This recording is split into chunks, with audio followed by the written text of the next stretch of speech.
Assalamualaikum Habib, ada hadiah lebaran nih untuk kamu. 3 orang yang beruntung masing-masing akan dapetin t-shirt eksklusif dari Habib Abdullah bin Ja'far As-Sagaf. Caranya, buka YouTube Habib Abdullah, like dan komen setiap video yang Habib upload jam 10 pagi dan jam 4 sore. Jangan lupa dikasih hashtag hadiah lebaran Habib dan add IG kamu. Yang penting kamu sudah subscribe YouTube Habib.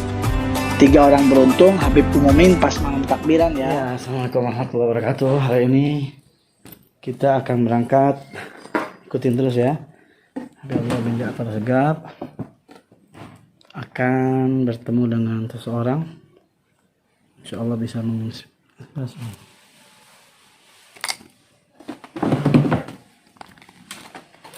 Mau kemana? Terus ikutin.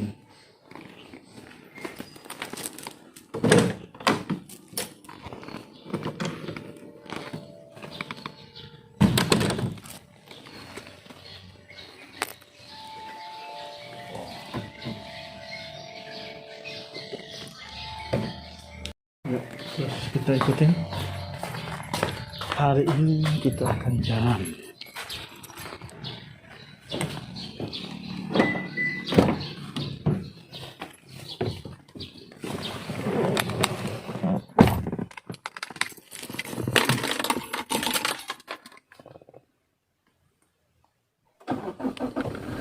Ya, assalamualaikum warahmatullahi wabarakatuh. Sekarang Habib Abdullah bin Ja'far As-Sagaf akan menuju tempat kantor pengacara. Jadi kita akan ngobrol-ngobrol. Acara di mana? Di daerah TB Simatupang.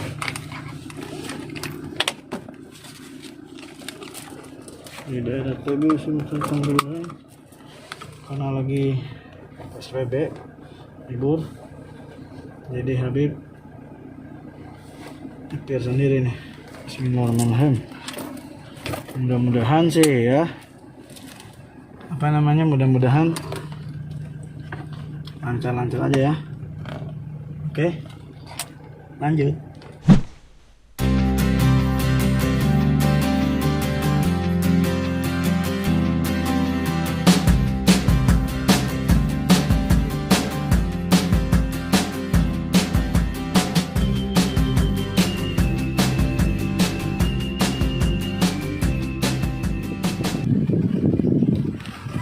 Yuk.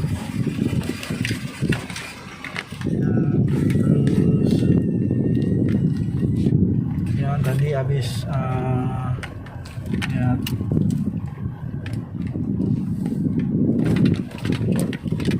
ikutin terus perjalanan Habib Abdullah bin Ja'far As-Sagaf ya, menuju tempat insyaallah yang bisa menginspirasi kita ke tempat pengusaha apa kita lihat nanti ya bareng-bareng. Oke, lanjut ya. Saya sekarang mau ketemu pengacara muda sukses. Ini luar biasa, namanya Bapak Irfan Yari Sinaga. Mas, makasih ya Mas. Lanjut. Gimana nih? Pak Irfan sehat? Enggak sehat Habib. Sehat ya? Alhamdulillah. Maaf repotin nih. Terima kasih Habib. Jadi Kantor tergubuk kita nih, tergubuk kantor GKM. Udah berapa lama Bang? di sini udah jalan 2 tahun. Alhamdulillah. Berkah. Mau naik ke atas atau lobby dulu? Lobby dulu. Lobby.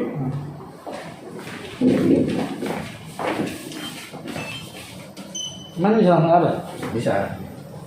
Siapa lagi situ Bang? Assalamualaikum sahabat Habib Abdullah. Sekarang Habib Abdullah lagi ada di kantor saya di GKM Green Tower. Alhamdulillah. Nah sekarang kita di lobby. Lobby. Ini kantornya, ini lobbynya. Masya Allah. Alhamdulillah ini kantornya. Nah, kita naik ke lantai 7. Di lantai berapa? Kita ke lantai 7. Lantai 7. Ayo, jalan dulu. Naik lantai 7.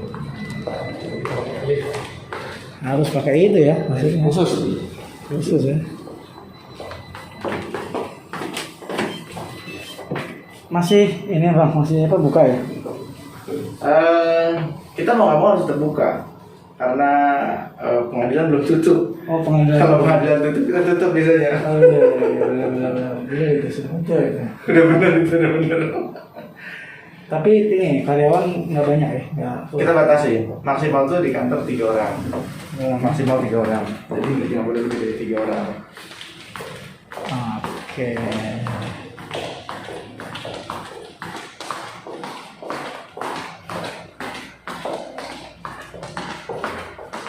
Musa ada Musa? Musa dalam perjalanan. Itu sendiri? Mas sendiri. Bisa gitu. Antar barang. Ya. Alhamdulillah ini Akhyari Sinaga and Partner. Sahabat Habib Abdullah sekarang di kantor pengacara. Ngapain? Entar terusin ikutin vlog Habib Abdullah bin Ja'far bersama pengacara muda sukses ini, Masya Allah. Amin. Bapak Irfan Akhyari. Amin. Ya, lanjut terus ya. Assalamualaikum warahmatullahi wabarakatuh. Waalaikumsalam warahmatullahi wabarakatuh. Alhamdulillah hari ini konten bertemu lagi dengan saya Habib Abdullah bin Ja'far Segaf. Viewers di mana saja berada, ya jangan lupa di subscribe, di klik loncengnya, di share. Insya Allah ini bermanfaat. Hari ini tadi sudah ngikutin saya dari rumah sampai ke kantor pengacara. Habib sekarang berada di kantor pengacara Akhyari Sinaga and Partner, yaitu abang kita, Abang Irfan Akhyari. Kita sapa beliau. Gimana bang? Assalamualaikum warahmatullahi wabarakatuh. Alhamdulillah, saya sekarang bersama sahabat-sahabat nih, Pak Irfan. Siap. Gimana kabarnya, sehat? Alhamdulillah sehat deh. Ini ngerepotin ya nih. Enggak, ini Anda datang ke sini gangguin. Enggak, gitu. Tapi PSBB ini masih ini ya, masih buka ya? PSBB kita masih melakukan kegiatan karena memang masih ada beberapa pekerjaan-pekerjaan yang harus kita jalankan, terutama sidang-sidang yang agendanya masih berjalan terus. Sidang masih ada ya? Sidang sampai saat ini masih berjalan terus. Nggak tutup berarti sidangnya? Sidang nggak tutup nih, Beb. Makanya agak bingung juga kita nggak masuk 11 bidang yang dikecualikan, tapi Mahkamah Agung nggak tutup. Tapi karyawan dibatasi? Kita batasi, karyawan kita batasi sesuai dengan protokol COVID-19. Ini ngobrol-ngobrol nih Bang. Siap Habib. Allah. Ini sekarang sudah jadi pengacara sukses, alhamdulillah, menangani beberapa kasus yang kita tahu dah. Ya ada beberapa juga youtubernya, ada artisnya, alhamdulillah. Emang dari dulu pengen jadi pengacara apa gimana? Awalnya gimana sih? Awalnya memang udah pingin jadi pengacara karena memang kayaknya di bidang pengacara ini ada tantangan yang menarik gitu, jadi sehingga Ana ngelihat bahwa di sini tantangan ini sebagai opportunity supaya kita bisa ngembangin profesi pengacara gitu. Oh gitu. Itu dari kecil. Ana mulai dulunya sih cita-cita pengen jadi pilot. Cuman kayaknya kurang menunjang karena takut ketinggian. Jadi sekarang jadi pengacara aja deh. Iya. Awal di mana sih belajar di mana? Dulu saya kuliah di S1 saya di Fakultas Hukum Trisakti. Hukum Trisakti, ambil S1. Saya ambil praktisi hukum, memang sudah saya plotting niatnya memang sudah pengen jadi advokat, jadi pengacara. Makanya saya ambil program kekhususan praktisi hukum. Yang bikin tertarik jadi pengacara ini apa? Nah, ini menarik sebenarnya, Habib. Saya dulu banyak sekali melihat kok ini banyak masyarakat yang mereka itu sangat sempit mendapatkan akses hukum. Jadi artinya akses hukum ini hanya bisa dinikmati oleh orang-orang yang punya duit. Yang punya duit, mereka bisa mendapatkan pelayanan, mereka bisa dilayani sama pengacara. Nah, ini kok kayaknya nggak adil gitu loh, masyarakatnya nggak adil. Maka itu saya bilang saya mau jadi pengacara awalnya. Makanya pada saat saya udah jadi ada dorongan juga untuk ini. dorongan itu pertama ngelihat itu kalian membela masyarakat. Nah, tapi alhamdulillah dari awal diuji dulu nih. Diuji. Bener nggak niatnya katanya ini mau jadi pengacara yang bilang pertama kali kita nanganin perkara nggak ada bayaran. Orang susah yang dizolimi. Alhamdulillah dari situ kita bisa menangin perkaranya walaupun tanpa kita dibayar seperak pun. Kita menang perkaranya. Tahun berapa tuh Bang? Itu tahun 2013 2014 itu pertama kali datang ke kami. Dia seorang karyawan dipecat dengan semaunya tanpa diberikan hak-haknya sesuai dengan ketentuan undang-undang. Maka kita bela dan alhamdulillah dibayarkan sama pihak perusahaannya karena kalah di pengadilan pengadilan hubungan industrial Jakarta Pusat. Itu pertama. Yang kedua diuji lagi deh. Apa tuh? Diuji lagi. Jadi emang kalau orang sukses tuh ada ujian-ujian. Ujiannya berat. Itu di mana tuh? Kantor pertama kali pengacara di mana? Oh, kita kantor pertama kali nggak punya kantor, Bek. Nggak punya kantor. Modal nekat, modal dengkul atau modal niat. Anak bela orang pertama kali itu. Oh enggak, sebelum itu ada lagi, Bek. Lupa Anak. Sebelum punya kantor, waktu pertama kali punya kantor, ini diujinya sama perkara-perkara yang prodeo, yang nggak berbayar lah, kita kasih gratis bantuan hukum. Sebelum punya kantor kayak LBH gitu. Tapi kita sudah punya kantor Ahyari Sinaga. Tapi kita kasih prodeo, kita kasih bantuan hukum secara cuma-cuma, tanpa keluarkan uang. Nah, pada saat setelah kita jadi benar-benar jadi pengacara, ujian pertama tuh bukan itu. Ujian pertama ada anak yatim. Anak yatim ini orang tuanya meninggal, hak-hak warisnya ini direbutin sama keluarganya. Nah, ini pertama kali itu yang betul-betul bikin tantangan pertama kali itu. Anak yatim ini. Anak yatim. Pahalanya double. Insya Allah, mudah-mudahan. Kan kata Nabi, aku bersama orang yatim itu begini, nggak bakal pisah nanti di surga. Benar. Terus gimana ceritanya? Itu anak yatim dan anak yatim itu bulan Ramadan. Luar biasa. Dia datang ke kita itu bulan Ramadan, kita ketemuin, kita coba bantu, akhirnya ini anak yatim hartanya mau direbutin sama keluarga besarnya. Jadi mentang-mentang si anak ini bapaknya udah meninggal, nah jadi direbutin. Ada. Ini pertama kali kita bantu berkasih lengkap. Ini anak yatim punya saudara-saudara hartanya mau diambil sama mereka. Jadi dibilang anak yatim ini hartanya mau dibagi lagi. Jadi kalau tadinya berdasarkan hukum waris karena status tanahnya masih atas nama si kakeknya, maka seolah-olah anak yatim ini nggak dapat, maka mau dibagi lagi sama paman-pamannya ini. Nah, itu pertama kali tuh. Itu pertama kali kita kasih kasus prodeo, alhamdulillah kita menang. Dibantu itu, Pak. Alhamdulillah kita menang. Doanya itu. Dibantu doanya anak yatim. Doanya dari alhamdulillah dari anak yatim itu sekarang udah berkecukupan lah. Jadi udah punya rumah tangga sendiri, sekarang udah punya rumah sendiri. Alhamdulillah. Masih hubungan anak yatim. Alhamdulillah masih komunikasi. Dia juga merasa terbantu di sini. Ya alhamdulillah kita bersyukur. Nah, dari situ dimulai perjalanan karir ini dimulai. Dan mulai di situ. Itu kayak pembuka ya, Bang. Kayak kunci ya. Kayak kunci. Baru di situ baru terbuka. Walaupun masih ada ujian-ujiannya ada lagi berat lagi. Mau naik kelas. Biasanya kalau naik kelas ujian dulu. Cuman tahun 2020 doang nggak ada ujian, Bang. Nggak ada ujian ini karena online. Online itu oke, tapi ujian online kalau ujian online. Wah seru nih. Nah itu anak yatim.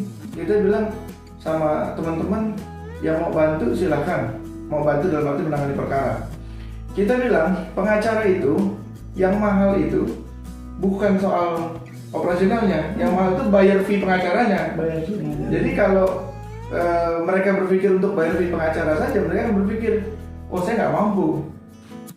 Tapi dengan komitmen dan semangat dari teman-teman semua, saya bilang ini suatu jalan membuka buat karir kita, ya insya Allah mudahkan ya, alhamdulillah. Tapi rasanya gimana setelah? Puas, rasanya punya kepuasan tersendiri. Terus gimana kerja ke depan itu, ada keanehan, keajaiban dari Allah? Nah itu banyak sekali tuh. Banyak sekali keajaiban yang Allah betul-betul saya sendiri nggak pernah terbayangkan punya kantor di gedung semewah ini sekarang. Dari kantor yang jalanan nih, kantor jalanan, kita meetingnya modal kopi sama rokok kita meeting gitu. Cuman tapi dengar lu ikut ngaji udah. Wah itu dia ceritanya begitu nih. Dari situ, nah ini panjang ceritanya. Dulu kita di Nur Mustafa. Oh ternyata di jamaahnya Habib, beneran jamaahnya muridnya Habib. Saya bilang anak majelis yang bisa sukses. Nah inilah anak majelis yang sukses jadi pengacara terkenal luar biasa. Makanya jangan takut semuanya, ya. Jadiin cita-cita itu setinggi langit. Nah, niatin untuk membantu, membela di jalan Allah Subhanahu Wa Taala. Oh gitu, tahun berapa bang itu ngaji? Wah, Ana mulai dari kecil. Dari SMP Ana udah makin ngaji. Wah biasa. Mulai dari SMP Ana ikut ngaji, mulai taklim dari rumah ke rumah. Oh siap. Dulu dari rumah ke rumah. Waduh, kalau ingat itu perjalanan kita panjang. Ana ingat sama Habib Hasan, Habib Abdul, semua kita ingat. Iya dari Habib Mustafa, Habib Qasim kita ingat mulai belajar ilmu hadis. Aduh, nih kita ingat. Nah dari situ memang kita niatnya pengen jadi pengacara, ya kita tetap silaturahmi sama guru-guru silaturahmi, minta doanya. Ya bahkan sebelum kita masuk jadi mau lulus sarjana hukum, mau sidang skripsi itu, aneh Habib Hasan minta doa yang tanda tangan skripsi yang Hasan. Oh, ternyata di situ letaknya ada keberkahan dari kita Habib Hasan di jalan sih. Di situ kita, alhamdulillah doain dulu menjadi pengacara, sekarang jalannya udah terbuka. Ya alhamdulillah terus memang, tapi ujiannya di setelah itu emang enggak. Ujian ya, mudah-mudahan diberikan jalan terus. Terus kira kendalanya apa nih jadi pengacara, apa kendalanya? Kendalanya adalah soal hawa nafsu nih. Hawa nafsu yang paling berat, hawa nafsu. Maksudnya ada di harta bagaimana nih? Harta juga, godaan yang lain juga. Tapi paling kuat adalah masalah harta. Ini kalau nyogok kali ya. Terus nyogok. Iya. Kita kalau terus terang, alhamdulillah kita kalau banyak sekali yang nawarin jual perkara. Alhamdulillah banyak sekali yang nawarin. Gimana bang kita jual perkara saja ini, kita udahlah kita mundur saja, nanti saya kasih uang mundur. Mohon maaf saya bilang, karena integritas saya nggak bisa dibayar dengan uang. Memang harus ada basic agama juga di situ. Itu harus ditanamin tuh. Jadi kalau mau teman-teman sukses jadi pengacara itu yang pertama adalah pegang integritas. Oke, nanti kita akan tanya bagaimana tips-tipsnya buat sahabat-sahabat Abdullah mungkin yang sekarang lagi pendidikan sarjana untuk nanti kita minta. Terus bang, itu ya, jadi harta itu ya. Harta deh. Ujian itu harta. Karena memang disitulah pengacara dikenal dengan glamor, dengan kemewahan-kemewahan. Kita lihat pengacara-pengacara sukses yang sudah lebih dulu terjun ke dunia praktisi sebagai pengacara, mereka berglamor. Jadi sekarang ini banyak pengacara muda pengen instan kaya, mau nggak mau. Itu nggak semua bang. Nggak semua.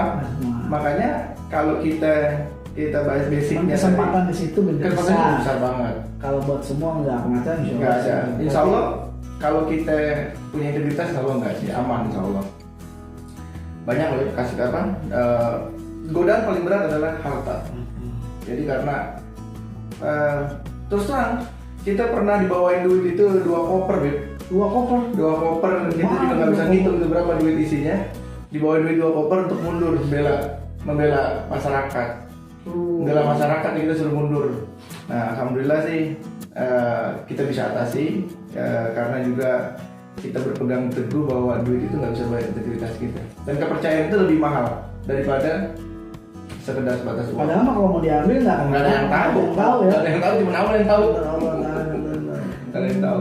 Alhamdulillah. Dan alhamdulillah bisa menahan itu luar biasa. Ternyata dari pengacara itu nggak segampang kita pikirkan, susah. Tidak hanya ambil pendidikannya, tapi juga harus ada basic agamanya ya, sehingga di perjalanan menjadi pengacara yang sukses, yang taat, yang takut sama Allah Subhanahu Wa Taala. Amin, insyaallah. Gitu. Insyaallah. Nah, nih bang, sebelum ditutup ini ada nggak kasih tip-tip buat sahabat Habib Abdullah bin Ja'far Segaf nih? Kali mereka ada yang lagi menempuh sarjana, untuk jadi advokat, bagaimana menurut Abang? Saya berikan tips yang saya alami sendiri. Jadi yang saya betul-betul jalanin Biar dia semangat biar juga. semangat. Itu yang namanya mau jadi pengacara nggak mesti mau jadi pengacara nggak mesti pengacara yang bersarung. Kita pengacara bersarung. Karena kita ngaji juga, kita pengacara juga. Jadi kita sebut pengacara bersarung. Jadi kita sarungan juga, kita sarungan juga, kita ngaji juga. Jadi itu yang pertama, jangan takut bahwa ini kamu jadi pengacara terus kita nggak bersarung, kita nggak ngaji, itu jangan juga. Itu yang penting tuh, itu poin pertama tuh. Yang kedua memang selama melakukan jenjang pendidikan, ikuti jenjang pendidikan sebaik-baiknya. Belajar sebaik-baiknya, jangan sampai nanti kita nggak paham soal ilmu hukum itu sendiri. Makanya kasihan nanti klien-klien kita kalau kita sendiri sebagai pengacara nggak paham, Belum matang lah gitu. belum matang. Nah itu dia. Yang ketiga, tekankan bahwa pada diri kita profesi ini bukan untuk mencari uang. Oh, itu yang pasti ya. Jangan bilang bahwa profesi ini untuk cari uang. Karena kalau profesi untuk mencari uang, tadi barusan kita ditelepon dari teman-teman media minta wawancara, itu sama seperti ini baru beberapa jam yang lalu ditelepon. Dia bilang bahwa pengacara itu bukan profesi untuk mencari uang. Jadi orientasinya bukan uang. Bukan. Pengacara itu adalah pengabdian sebenarnya. Uang itu adalah hanya impact daripada pengabdian yang kita berikan. Jadi kalau sebatas uang, nanti integritas kita itu akan hancur, akan mudah dibayar sama uang. Jadi kesampingkan uang, nanti uang itu akan ngalir sendiri karena kita punya integritas.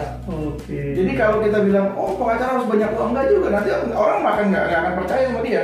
Karena belum apa-apa semua udah dimintain duit, belum apa-apa udah minta duit terus. Oh jangan. Yang penting adalah integritas. Jadi pengacara itu jangan sebatas memikirkan soal masalah uang. Itu yang pertama. Makanya saya secara pribadi pengacara juga pengusaha. Jadi sambil kita usaha juga. Jadi artinya pengacara ini juga jangan sampai kita digadaikan integritas kita dengan rupiah, dengan dolar, dengan harta. Jadi lebih banyak ke mengabdi ya harus. Harusnya profesi itu mengabdi. Profesi yang namanya profesi itu kita punya kode etik profesi. Kita mengabdi, soal rezeki itu udah Allah yang atur. Udah Allah yang atur. Ini banyak keanehan-keanehan cerita tipsnya ini karena kita menjalankan itu. Dan yang keempat nih, tips yang terakhir, ini yang terpenting, Ana ngejalanin duha dari mulai kuliah. Luar biasa tuh. Ngejalanin duha dari mulai kuliah, alhamdulillah sampai sekarang belum putus nih. Alhamdulillah. Mulai dari 2 rakaat yang berat, emang ujiannya berat. 2 rakaat, terus sekarang udah 4 rakaat. Nah, 5 tahun terakhir Ana ngejalanin setelah dua Ar-Rahman. Jadi setelah dua itu Ar-Rahman. Jadi kemudahan diberikan oleh Allah. Kemudahan diberikan sama Allah. Dan yang paling kita nggak bisa masuk akal itu adalah kemudahan diberikan pada saat detik-detik injury time. Iya. Mata Nasrullah. Nah, kami sudah tahu tuh. Dari itu betul. Terus. Di injury time. Ini banyak sekali bisa berkantor di sini. Ini injury time nih. Allah kasih. Kita namanya lagi begini, tapi Allah kasih, ada aja detik-detik akhir Allah kasih. Itu banyak sekali di sini saya ngerasain, mungkin kita bilang ini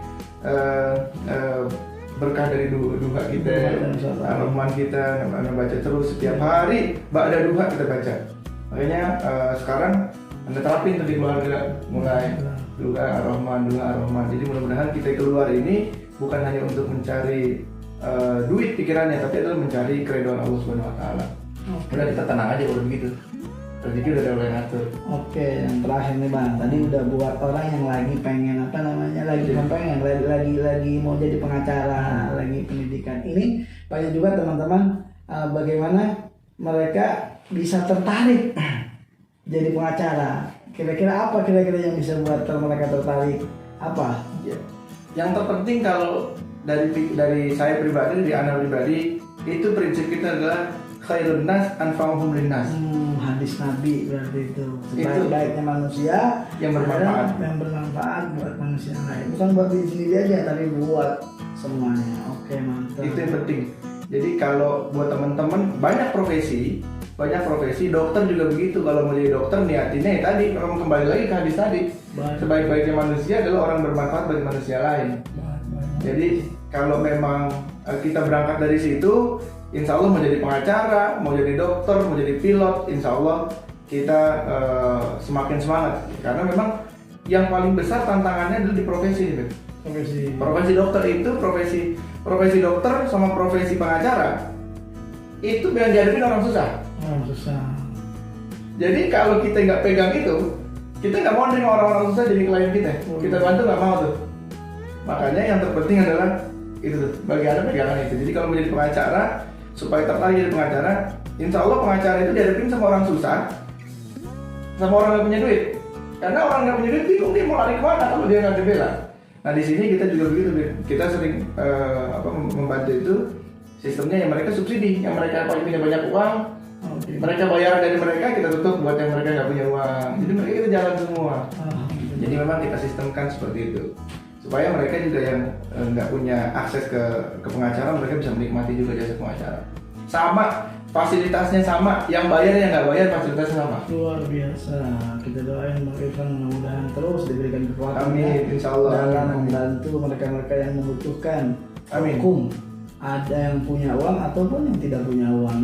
Yang bisa membayar ataupun yang tidak bisa membayar. Yang penting membela yang benar, bukan membela yang bayar. Betul. Jadi gitu, alhamdulillah sahabat, walaupun sedikit kita ngobrol-ngobrol, mudah-mudahan bisa membuka daripada itu cakrawala kita tentang hukum. Ya jangan takut kalau mau jadi pengacara, insya Allah pahalanya berlipat-lipat ganda. Gitu Bang, Insya Allah deh. Dari niat berarti. Dari niat ya. Dari niat. Niatin yang benar, mudah-mudahan. Dan kalau lagi menempuh jalur itu terusin, yang penting semangat, belum? Semangat, yakin kamu bisa jadi orang sukses, tidak hanya di dunia, juga di akhirat. Amin. Sekian dari saya bersama Bang Irfan dari kantor pengacara GKM Tower. Mudah-mudahan antum semuanya yang mendengar ini mendapatkan keberkahan dari Allah Subhanahu wa taala. Amin. Amin ya rabbal alamin. Terus ikuti channel YouTube Habib Abdullah bin Ja'far Assegaf setiap harinya 2 kali jam tayang, jam 10 pagi dan jam 4 sore. Mungkin itu aja Bang Irfan. Terima kasih. Jazakallahu khair. Sama-sama. Terima kasih banyak sudah ganggu waktunya. Enggak, ini alhamdulillah kita senang Rahmi. bisa berbagi Bisa semuanya sama Vio. Mudah-mudahan bermanfaat. Amin, Pokoknya insyaallah. komen aja yang kalau mau tanya, atau mungkin Bang Irfan, mungkin nih nanti ada yang komen, ada yang butuh bantuan, bisa nggak? Silahkan boleh di follow Instagramnya di Ahli Sinaga and Partner. Silahkan nanti mau DM pasti akan dibalas. Saya yang akan balas langsung buat pertanyaan-pertanyaan dari viewersnya Habib Abdullah, khusus buat viewersnya yang udah subscribe, khusus nanya direct ke mana, ke Instagramnya Aspel Ahli Sinaga and Partners Law Office. Nanti bakal ada di sini. Nanti dijawab. Saya yang bakal jawab langsung, khusus buat viewers dan subscribernya. Terima kasih banyak. Jazakallahu khair. Terima kasih banyak.